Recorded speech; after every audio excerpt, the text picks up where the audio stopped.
Hey, great job on making it this far. How's your score? How are you doing with the questions and answers? So this is question number 16. The HTML5 color input lets the client choose the proper value in the what format. However, the server receives the value in what format. So what is the format that is created and generated with the HTML5 color input type? So is it A, RGB, and the server receives hex? B, it creates it within a hex format and the server receives RGB? C, is it created within RGBA format and the server receives hex results? Or D, that's created in hex and the server receives RGBA format? So which is the correct answer for the format created by the input and what is received by the server? The correct answer is A. So HTML5 color input lets the client choose the proper value in RGB format. However, their server receives the value in hex format. So let's make a selection of the color from the color input. And then once we've selected the color, submit, and we see that the result is sent over to the server as a hex value. So it's going to be the hex value of that color that we've selected. And while we're doing the selection, that's within the RGB format, where we can adjust the red, green, and blue color values for the selection of the pop-up input. Question number 17. What is the use of the min length HTML5 attribute? So option number A, this is used for specifying the minimum number of characters of a text input. Option number B, this is used for specifying the minimum number of characters of the text input or text area. Option number C, this is used for specifying the minimum acceptable value of a number input. D, this is not an existing attribute in HTML5.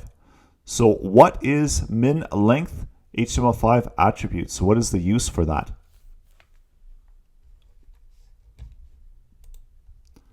And if you guessed B, you're correct. The min length HTML5 attribute is used for specifying the minimum number of characters of a text input or a text area. So let's set up the minimum length. And if we want a minimum length for this username, let's set it as 2. Go out to the example, refresh it, and that's using the username input field there. So let's try to submit with 1 character, and we get the pop-up. Please lengthen this text to 2 characters or more. You're currently using just 1 character. So let's minimize it and add in 2 characters. And now we're able to submit the form content because we've met the requirements for the minimum length of that particular input and the minimum length attribute. Question number 18, you would like to remove every HTML validation from your form. For this reason, use the A, form no validate equals form no validate attribute value pair on the form itself. B, form no validate equals form no validate attribute value pair on the submit input.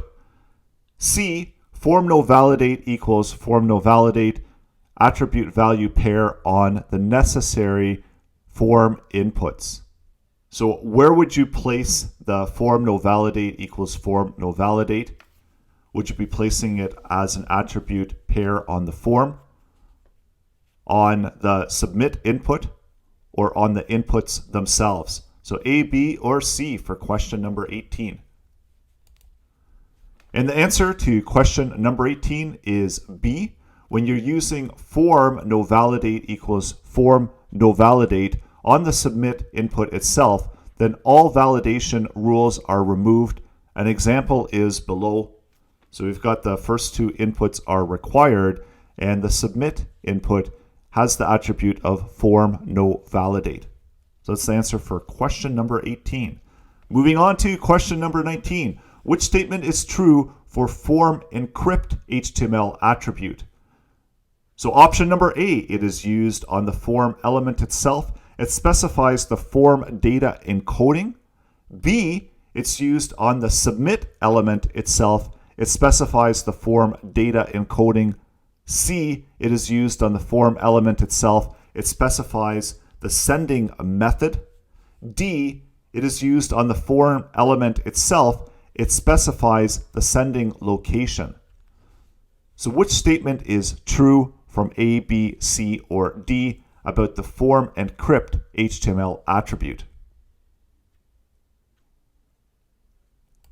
And if you guessed or selected, correct answer is B.